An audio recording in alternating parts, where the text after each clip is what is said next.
Alright guys, today I'm going to do my presentation on like the importance of going out and traveling, and so I'm going to just show you what I did this summer. I went on a road trip, so I'm going to just kind of like walk you through like what I did, and I had fun and what I did, and hoping to inspire you guys to do that. So I guess as I go, I'm going to break it down per day because there were 4 of us who left after the last final on the spring semester. Wednesday night we left. 4 of us left, and we dropped 2 people off in Seattle, Washington, and then the other 2 of us continued to go on. So it's breaking it down by day, but yeah, so for half of it there were 4 drivers, and half of it there were just 2. So anyway, all right, going west. We did 3,450 miles in 4 days. Our first day we drove for 26 hours straight. That was a long day. We left here, and let's see, this is day 1. Quantic to Mount Rushmore. We went 26 hours. There's a map here. We had to leave at 10 p.m. because we had to wait for someone to finish an exam, and we pretty much drove till 10 or 11 p.m. the next night. How many energy drinks did you guys have with you? A lot. And the key actually was we were at some random gas station, and we bought some sketchy like sleeping pills because it's hard to sleep in the car, so you'd have energy to drive later. Oh, and those things, they're not to be messed around with. But anyway, yeah, so that was a long haul. Here's some of the pictures we took while we were there. Mount Rushmore. I'm not a huge fan of snakes. I know it's really small. It says beware the poisonous snakes. Kind of not my thing. Anyway, so that was Mount Rushmore. Next day so the next day we woke up and we actually spent some time at Mount Rushmore, and then we went through like Wyoming and into Montana because we wanted to get to Glacier National Park. So Shelby, Montana is right outside of Glacier National Park. So that's the trip we made for day 2. It was an 11-hour trip, but we also were stopping and doing stuff. And I think it said how many miles? Yeah, like 750 miles. So that was a long day too. But so this is just a picture of, it's just Wyoming that really sums up. It was either Wyoming or Montana. It was in between there. Like they call it big sky country, but until you're there, you don't really realize like it really is a big sky. I mean, everywhere you could possibly look is just this huge big blue sky. There's like, it's pretty incredible. We stopped by Devil's Tower.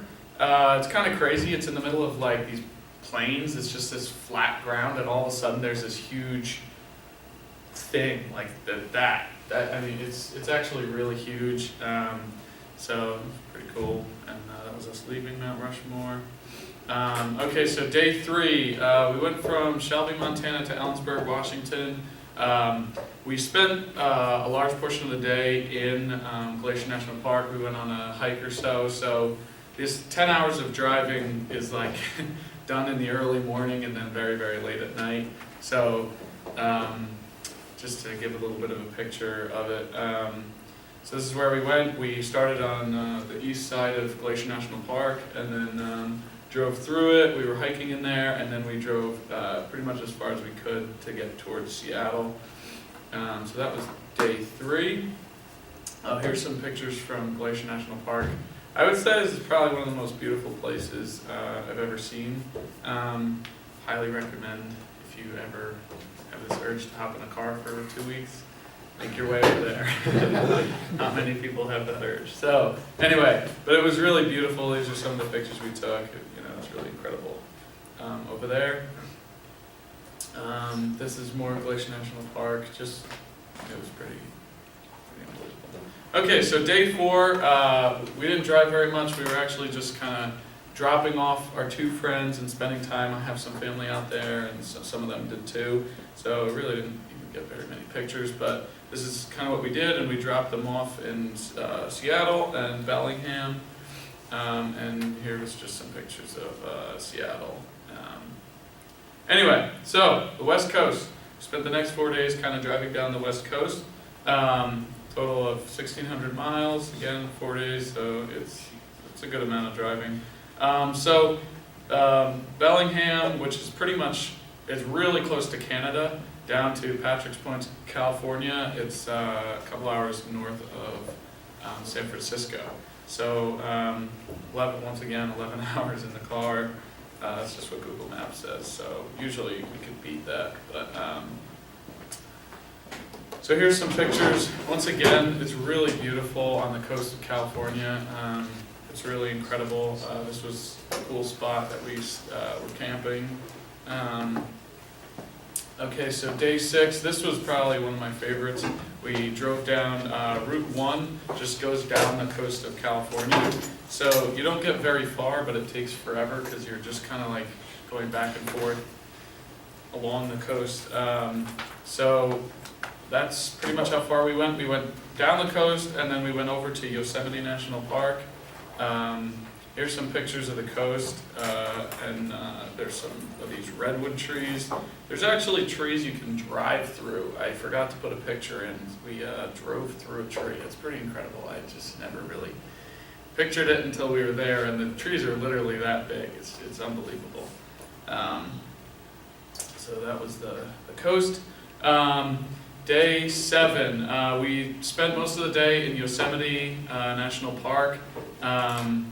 It's once again beautiful there, but they just had a bunch of forest fires, so it burnt down most of the beautiful landscape of, I guess, the portion that we were in. There was a lot of just like charred trees and stuff, but we found some nice places. So here's a map of what we did. We went back from Yosemite into San Francisco at the end of the day.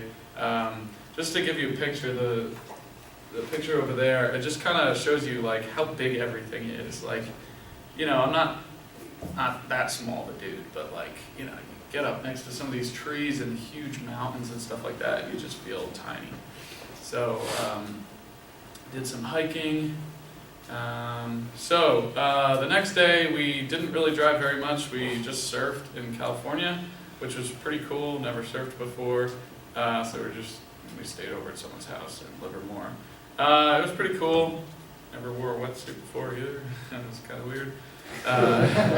But it was really cold, so it was a good thing we had that. Okay, so then we had to kind of come home. The whole thing happened real fast because the day we finished school and then we both had to work, so we weren't able to spend too long. So here's day 9. We went from Livermore, California to Flagstaff, Arizona. Anyone know what's next to Flagstaff? Grand Canyon, there we go. Okay, good. So anyway, went through south of California into Arizona. Arizona, some of these states are pretty boring. There is nothing, just desert. Like, you think driving through the desert, there's literally nothing. It's just kind of like, I guess, grass. You can kind of call that grass.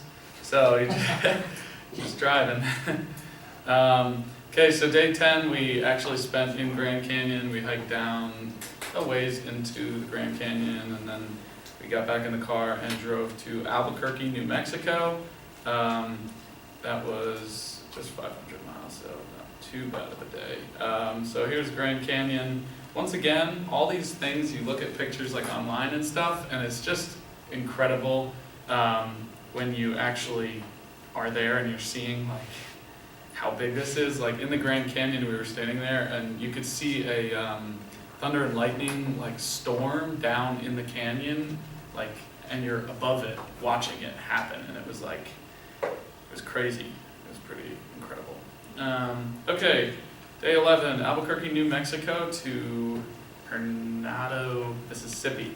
So that was a long haul across like Texas and Oklahoma. Once again, there's nothing. It's 15 hours. We did 1,030 miles that day. Just kind of driving. And when we were contemplating how we were going to get home, and we just kind of like, hey, have you ever been to Mississippi? No. So we decided to just go into Mississippi and Alabama just for the fun of it. So that was a long day. Once again, just driving, like this picture down there just kind of shows you there just isn't anything. There's not even like a mountain or a tree or anything. It's just like plains. So what was nice though was most of this trip, the speed limit was 75, and we pretty much just set cruise control to like 95. And yeah, it was great. I mean, we made good time. We did like almost 1,100 miles in a day. I mean, that's pretty incredible. But just being able to go that fast, it was great. But then when you get back, it was weird because all of a sudden you hit the East Coast and it's like 60. And you feel like you're driving like 30, but because you can just get used to driving fast like that. Anyway, so this is our last day, day 12. We woke up in Mississippi and was home in New Jersey at the end of the day. We did 1,200 miles that day. We woke up, I guess it was like, whatever, I didn't do the math, like 7 o'clock in the morning till like 4 o'clock the next morning driving. So that was a long haul again. But it just makes me think, like, if you really felt like it, you could just get up and you could be in Mississippi by tomorrow night, you know, pretty crazy. So there really were no pictures from that because we were just driving and there really wasn't anything. It was the East Coast there. I mean, it is beautiful, but there's just not as grand as anything else. So anyway, my advice, if you're ever gonna go on this kind of trip, take your time. So we couldn't really take our time because we had a really crunch timeline, but enjoy it because you're gonna look back and like wish, I could have spent more time here, there, wherever. And if you had more time, like we could have gone into Dallas or whatever while we were driving through Texas. We didn't do pretty much anything. We just stopped at like gas stations. But you know, you could enjoy or go to whatever city you want to. And take a lot of pictures because it's pretty cool to look back what you did and just see how you did it. So I recommend it. I mean, you can go for pretty cheap. You can just grab a tent and sit in a Walmart parking lot. So you could do it for really cheap. It's not necessarily has to be an expensive thing, but then you could also, we did kind of a mix of camping and staying in hotels. Yeah, I was gonna say, do you know like the cost per person this fall? Yeah, well, was it mostly gas money? Yeah, it was pretty much all gas, and especially on the West Coast, like we saw $5 a gallon in California. It was like Ford Focus, Fusion. I never got it right. I think it was a Fusion. Yeah, so it got pretty good gas mileage, but it did cost a lot in gas. That was pretty much the majority of the cost. It was nice, the way out was paid for by one of the guy's companies because he was going to work out there, so they paid for him to get out there. But the way back, so from Seattle, Washington, all the way down the West Coast and back, it only cost us like $800 to $1,000. So, I mean, it depends how much you're willing to spend. And we also stayed in some hotels occasionally because we would just get there so late, it was like not even worth it to try to set up a tent at midnight or 1 o'clock in the morning. Yeah. So yeah, it was a good time. So my conclusion is you should go road tripping. It's a lot of fun. You really get close to the person you're in a car with because you just talk to them for 2 weeks straight. That's pretty much all you do. But no, it's a good time, and so I recommend everyone go. Okay.